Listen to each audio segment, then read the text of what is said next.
Hi viewers, welcome to Telugu world.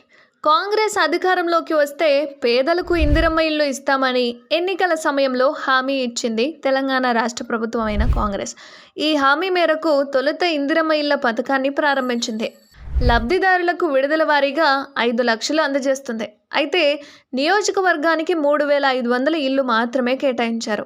దీంతో మిగిలిన వాళ్ళు ఇందిరమ్మ ఇండ్ల కోసం ఎదురు చూస్తూ ఉన్నారు. ప్రభుత్వం తమకు ఎప్పుడు కేటాయిస్తుందా అని పలు చోట్ల పేదలు ఆశతో ఎదురుచూస్తున్నారు.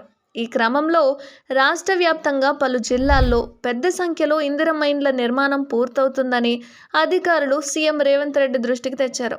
ఈ నేపథ్యంలో ఈ నెలాఖరులోగా ఇందిరమ్మ ఇండ్ల ప్రారంభోత్సవానికి ఏర్పాట్లు చేయాలని సీఎం అయితే సూచించారట. హైదరాబాద్లోని హౌసింగ్ బోర్డుతో జాయింట్ వెంచర్గా ఉన్న ప్రాజెక్టుల్లోని సమస్యలను కూడా త్వరగా పరిష్కరించాలని వెల్లడించారట. అలాగే తెలంగాణలోని అన్ని భూములకు భూదార్ నెంబర్ల కేటాయింపులు, అవసరమైన ప్రణాళికలు కూడా రూపొందించాలని సీఎం రేవంత్ రెడ్డి అధికారులను అయితే ఆదేశించారు. ఇక కమాండ్ కంట్రోల్ సెంటర్లో రెవెన్యూ, గృహ నిర్మాణ శాఖలపై సీఎం సమీక్ష నిర్వహించారు. రెవెన్యూ సదస్సుల్లో వారసత్వ, ఇతర మ్యూటేషన్లకు సంబంధించి స్వీకరించిన దరఖాస్తులను త్వరగా పరిష్కరించాలని సీఎం అధికారులకు సూచించారు.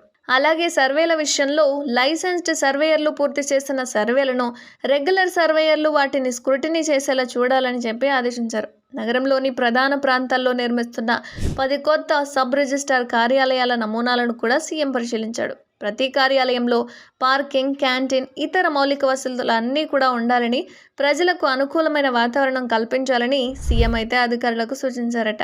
ఇక మొత్తానికి ఇందిరమ్మ ఇల్లు రాలేదని ఎవరైతే ఇబ్బంది పడుతున్నారో వాళ్ళకు మరోసారి ఇదొక గుడ్ న్యూస్ అయిపోతుంది.